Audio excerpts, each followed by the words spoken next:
Good morning, how are you? Thank you so much for joining us today on another beautiful episode of Harmonious Family. The hashtag is Relationship Thursday. Thank you so much for joining us. My good name is Alice Wanjera Mwangi, and just like the norm, I'm joined by Bishop James Peter Gitonga, who is a family and marriage psychologist. Thank you so much for joining us today. Thank you once again for your kind gesture and inviting me once more.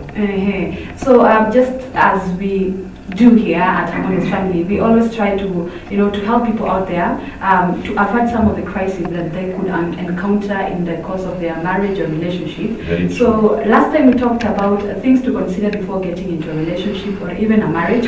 We even talked about trust issues, we talked about education, and so today we want to shift gears a bit and talk about intimacy. Yes, so when you talk about intimacy, it's a wide thing. So maybe you can start by telling us what is intimacy as you get to introduce yourself. As you've heard, my name is James, and indeed I'm a minister also, but mostly with family and marriage. Yes. And it's a gift that God has stationed me on that line. And I thank God for that. Yes, it's true. Last time we were here, we discussed a lot of things. And as I was saying, today we want to just take time and engage ourselves on intimacy. And intimacy is wide. Most of us don't understand about intimacy. But intimacy is wide. And the most important thing, first of all, is to know what is intimacy, as you've asked. And intimacy is about being close to each other. It's about closeness. It's about two people coming closer to each other. That closeness creates familiarities. You become familiar to one another.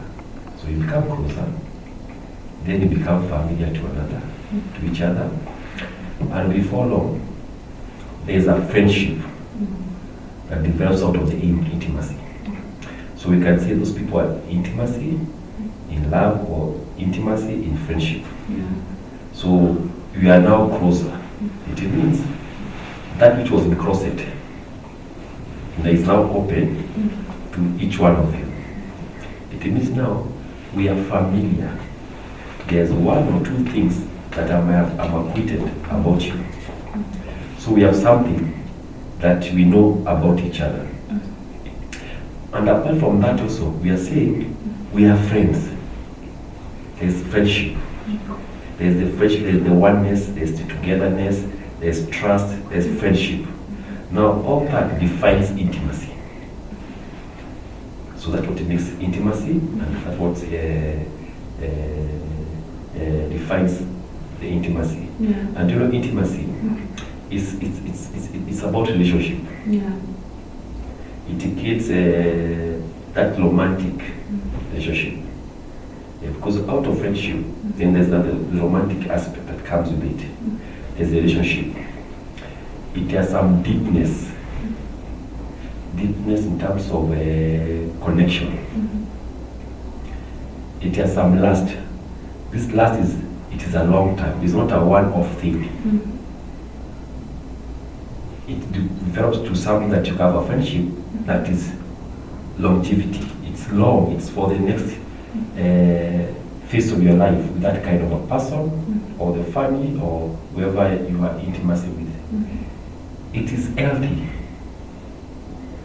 What does it mean? It means that that intimacy brings healthiness in your friendship. That it makes you happy, it makes me happy, it makes me grow in one way or the other. Both of us are growing, we are progressing, we have oneness, and we are healthy. It's healthy. It means that the place is conducive for us to mature in it. So all that brings and defines the intimacy. Okay, so maybe now we can start narrowing it down, like the types of intimacy that we have. So maybe we can start by physical intimacy. You see, when you talk about physical intimacy, people always tend to think that we're talking about, sex and everything. But you realize that it's a whole range of, Very true. So what is physical intimacy? Yes, as you have said, that intimacy is wide, and there are many aspects of intimacy. Yeah. And you've asked a question about physical intimacy. You know, what all of us are familiar with is the physical intimacy. Yeah. And physical intimacy is what most of us understand, and is what we are acquainted with. This involves that expression towards each other, in terms of touching each other, you know, candling or massaging each other. Those kind of, we are able to hold each other hands. I'll be able to touch you. It can go even further in terms of kissing each other.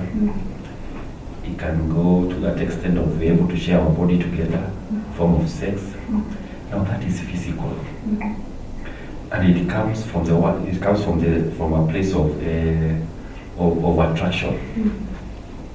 That I have seen you, or I've seen the other party, and I like what you see. You see what you see.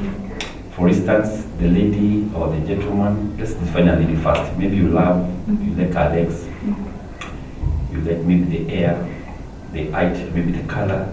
That's the physical, but this beauty attracts you to that person.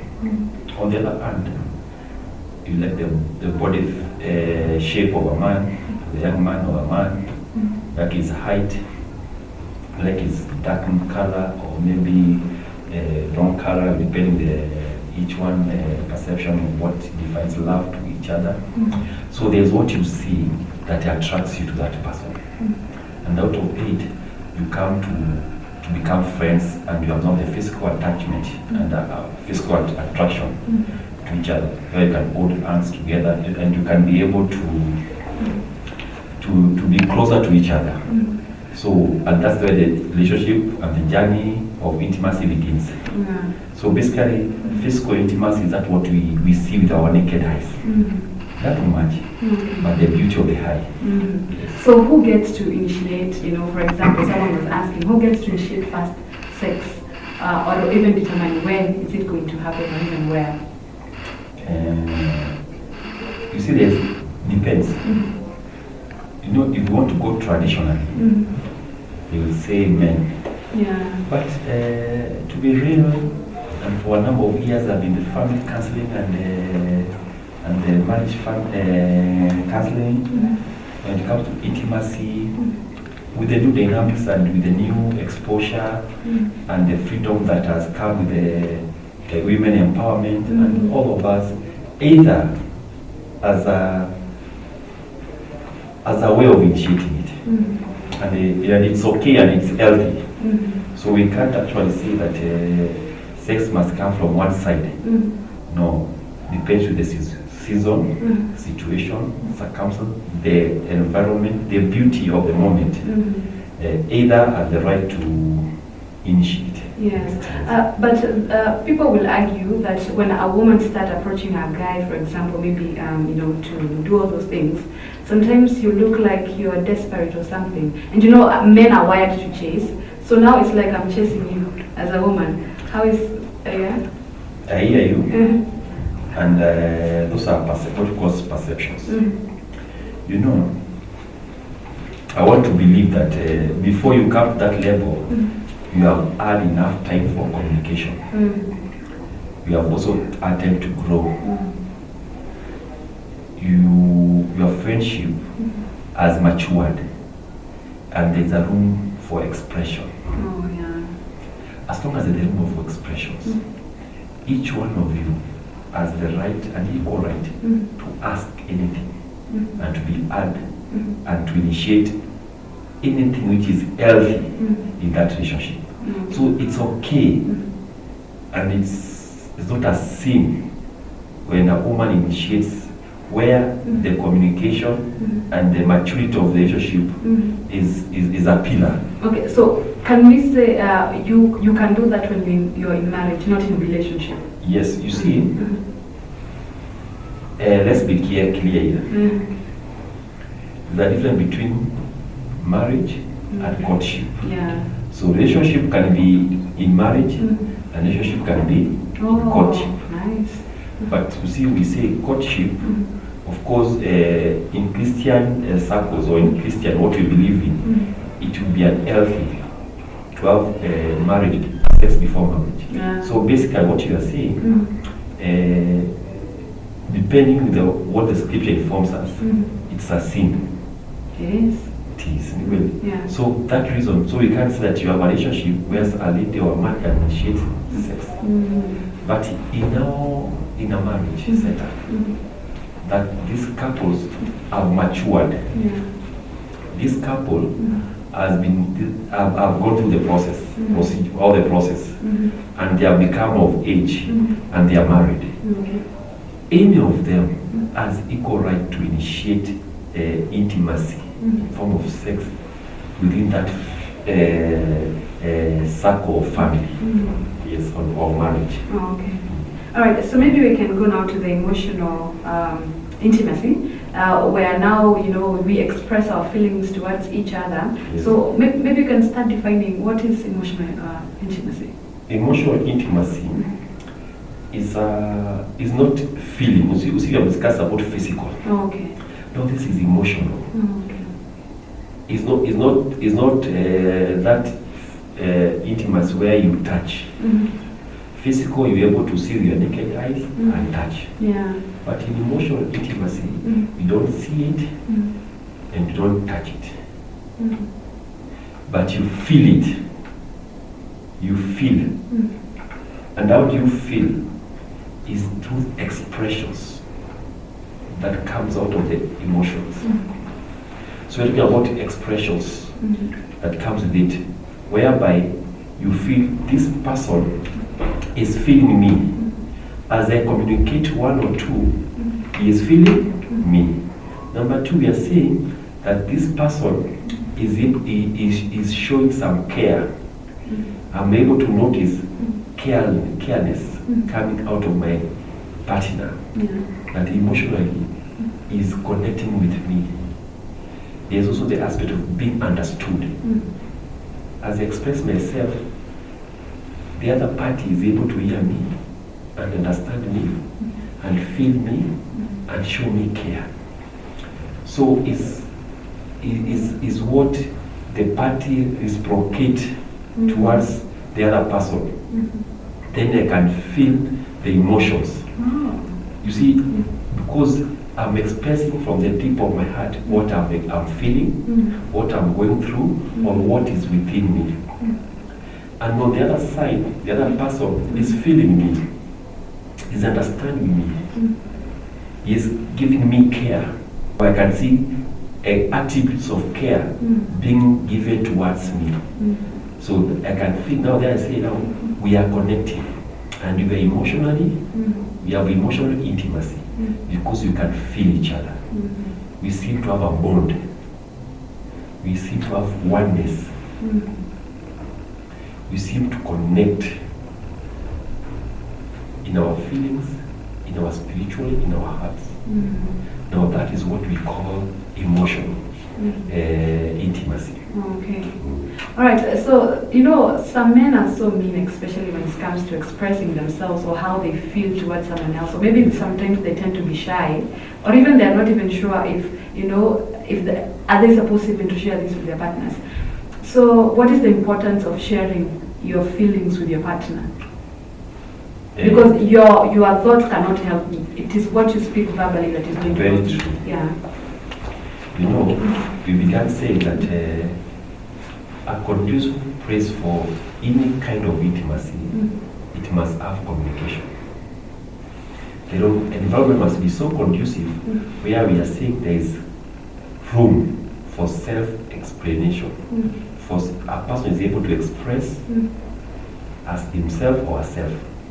So a relationship with communication is healthy.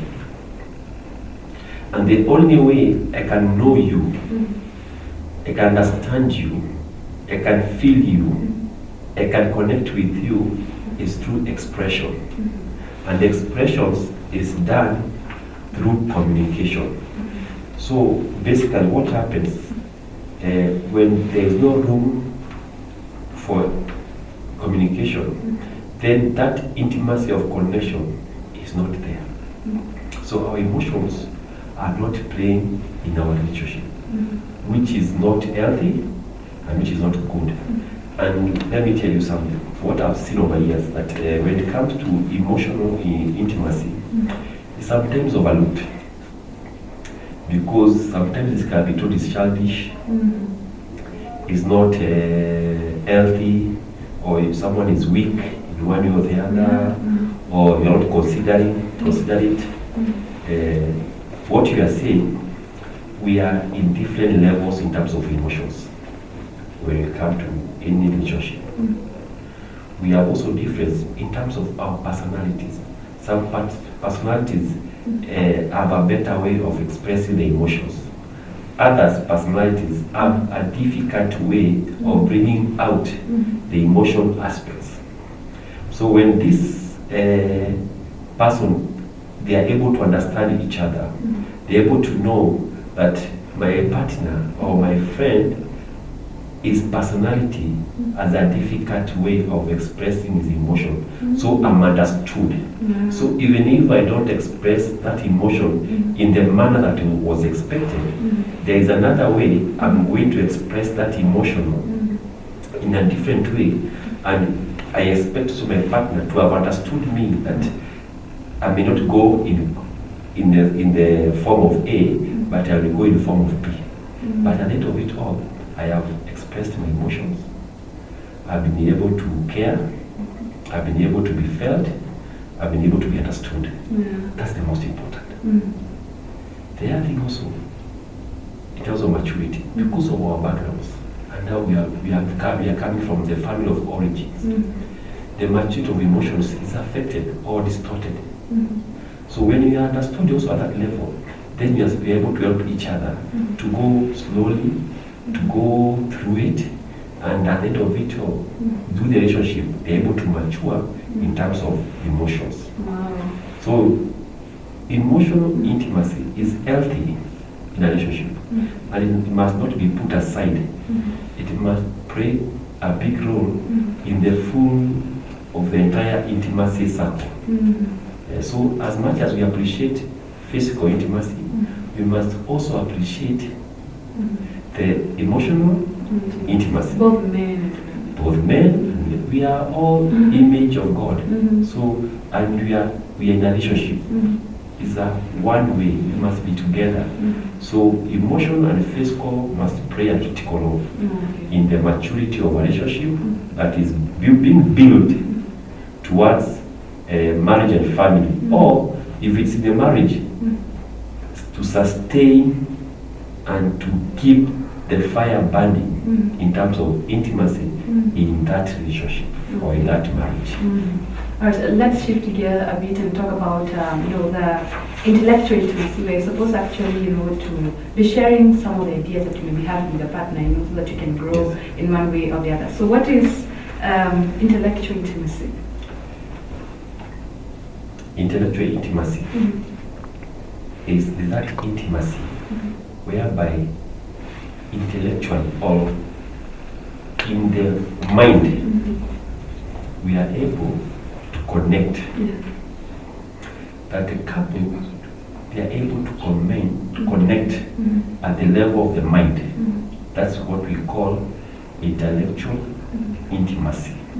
What we are saying that the couple is able to sit and exchange ideas and thoughts in a mature manner, and they are able to connect between them and understand each other and understand each other's expression and the feelings that comes from the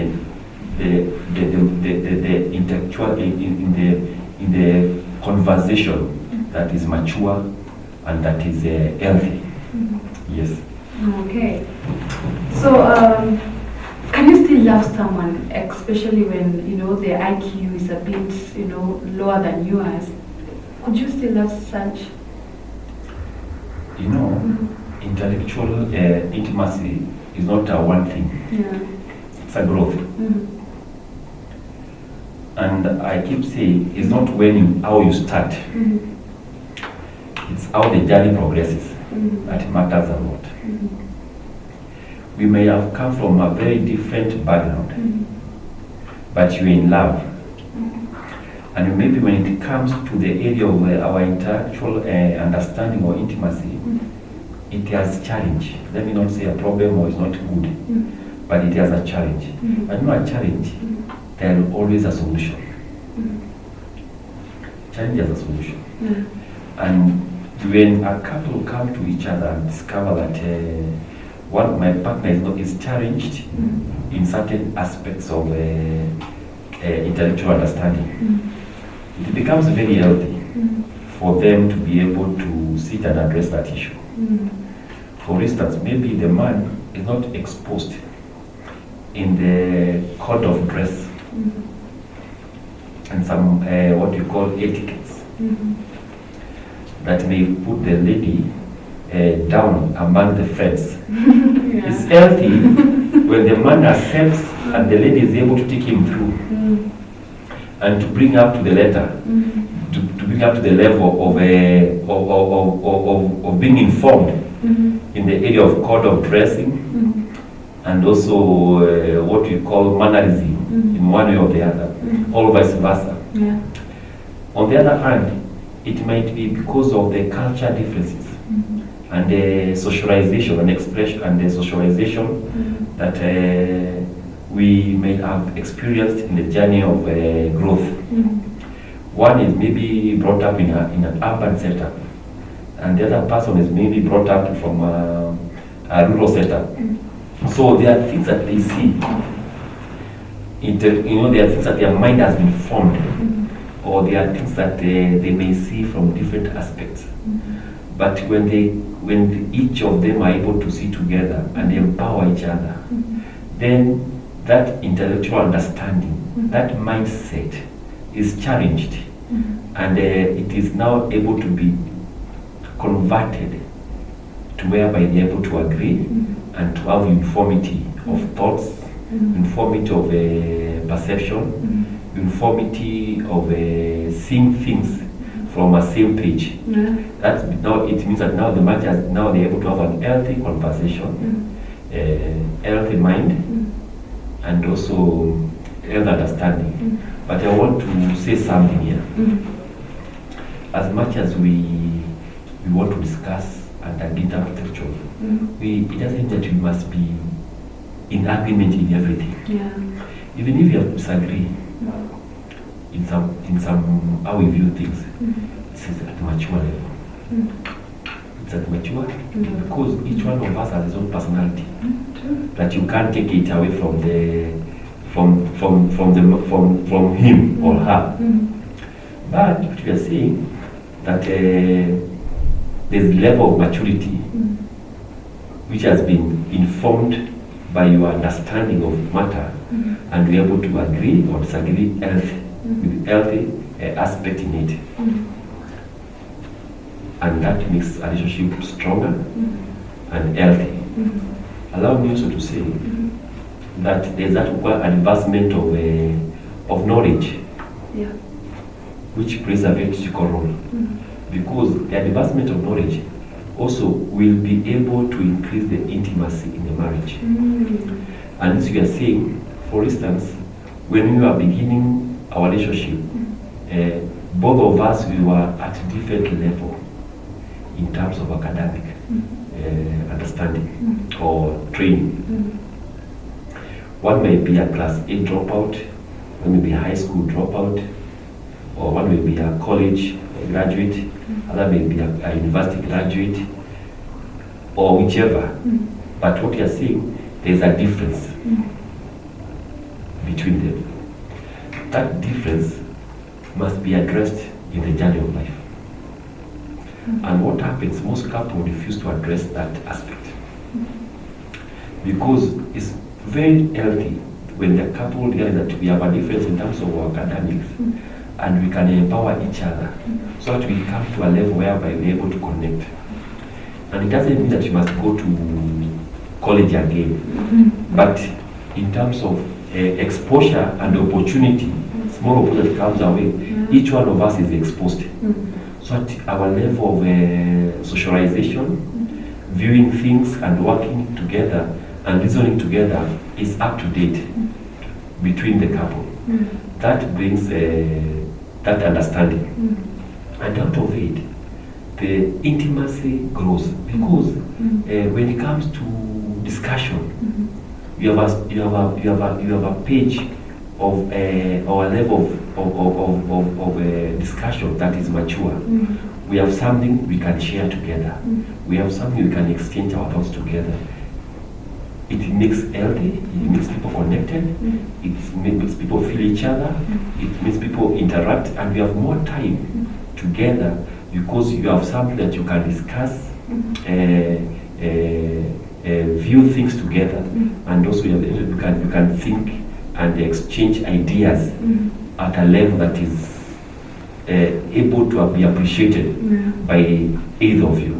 But when that gap widens, and one partner has grown in terms of intellectual capacity, and the other one has remained, or nothing has changed, the gap widens. And before long, that aspect of intimacy is no longer, it's never there again. Once that happens, then the connection and the oneness disappears. And we can actually say that relationship is sick. Before long, other issues will emerge. So it's healthy when that intellectual intimacy is taken care. But I feel like once you are in courtship, you are supposed to be, checking out all these things, because there's someone who was saying that he can't actually date someone who does not speak fluent English. So how do you go about that? That is personal. We must separate what is general and personal. We are human beings. We have our own preference. Even in terms of color. As people have different color. That people like different kind of food and taste. So that is personal. But what you are saying generally, you will not speak fluent English. But in terms of the mind, the level of capacity that you have in terms of intellectual understanding is so high. So maybe how I communicate it, how maybe I express myself might sound inappropriate to you, but doesn't mean I'm not mature in terms of intellectual understanding. Yes, so that is personal, and we cannot put it in terms of a general. So everybody has their own preference. That's our preference issue. Let's not make it look like that. You must, if someone is not able to communicate well in terms of English, that you can't. To them, actually, it's a turn off. It's okay. That's a difference. That's something else. That's the preference of each other, and how each one of us looks at some of those things. There are people who have heavy tongues. Heavy tongue. Akiongea, you call it shlabbing. Even how you pronounce your words is different. A few years ago I used to stammer as a young man. So basically, maybe at that time, the girls maybe were comfortable with my stammering. But you see, today is a different story, because it's something that you can develop, and you can work on it, and you can change. So there are those things that which can be worked on, and you can grow and mature in them, and that which would sound like a weakness becomes a source of strength. So let's not. I always tell couples or persons that there are things that sometimes we major to, which are minors. They are not real issues. They are not real issues. Because today, being unable to dress well, maybe it's because of the status I am. But tomorrow, maybe my financial status will improve, and then I'm able to be able to acquire a different kind of lifestyle, and that which sounded like a poor way of dress code becomes a different story. So there are some things that sometimes we may not want to base them as an issue. Because they can be changed. They can be changed. Seasons change. Yeah, we have different kind of seasons, and there's no season which is permanent. Yeah, we have sunny seasons, we have the rain season, we have the cold season. They are never permanent. They come and go. Okay. So even in life, there are things that we I tell people, don't make it an issue because they are seasonal, and before long that season will change. And what sounded like a weakness in that relationship is no more there. Yes. So you have talked actually about changes. Yes. That things changes. But I want to take you back to physical intimacy. Yes. For example, there is a young man who's courting me and he is shorter than me. How are we going to work on that? Because I don't love short guys, for example. I'm just saying for instance. Yes. Yeah. So how do you go about that? You know,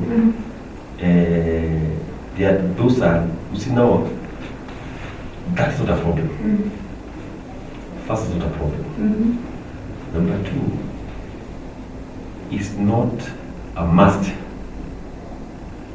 that you must love that person or you must have a relationship with that person. Why?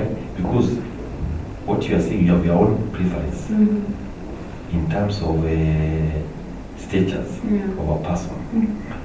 And the issue of height and shortness, those things, they are not, I'm trying to get a better word here, but what I want to say that they are not issues that should be not considered. When you talk about matters to be considered, those are things to be considered, because some of these things are permanent. I'm trying to show you that there are things that are permanent. My height is a permanent issue. If I marry you because I'm short, I'm never going to change my height. So those are matters that must be considered. If you don't like a short person, then why do you allow yourself to go all the way to a relationship that you yourself you know are not comfortable? So it's not those are not issues to arise. Those are mitigation that you should have done before you get there. So who are going to, if every girl do not want to marry these small guys, who's No. Who say? Let me tell you something. Okay. Let me tell you something. Let's stop generalizing. Yeah. You know what happens? We generalize so much. Let me tell you, there are ladies who love short people. And there are couples that I know, they have tall ladies and young men, short men, and they are happy and they enjoy their relationship. Each couple or each individual has what makes him tick, and there's a taste that he enjoys. You know, there are people who love ugali, love fish, mukimo, and that's their preference. They can eat it daily. And for us, maybe for you or for me, maybe if I eat ugali more than 10 times in a continuous, I'll say that I'm getting sick. But there are people, ugali is every day is okay. So it's the same thing. When it comes to relationship, there are those are the key issues. Those are the key issues because there are things that, you know, physical, which I said, when we talk about physical intimacy, there are what is permanent and what is not permanent. For instance, there's physical that I love you because you are short, you are tall. That is permanent, it never change. But maybe there is what we call other attributes of your body. And we say maybe I love you because you have nice legs. Like maybe the slim legs or fat legs or whatever kind of legs that my preference enjoys and likes them. Or my chest. Now, assuming that along the way something happens and someone is involved in maybe an accident and that leg has been injured, or that the leg is normal, it has been cut or removed, will you still love that person? No, that is different. because that's an activity for the body that you enjoy love. That's different from the light. Because when you were married, you knew very well that this height will never change. But beauty can change. Today, I have a beautiful face, and it's full of air. As a lady, or a handsome face full of air for a man. And the time I'm 30, kibali imefika huku. Will you still now, you know, those are about to change. Those are some of the things. So that's what we talk about intimacy. It's also as is what is changeable, what can change, and what cannot change. Yeah. So it's very important to be able to understand these things. So we are not supposed to generalize everything. Yes, never generalize. This issue of generalizing, at the end of it, all affects most couples along the way, because we make a decision based on how friends and society are talking about. Yeah. So, and I keep saying relationship is personal. Every marriage is unique. Every relationship is different from another relationship, and every couple are different from another couple.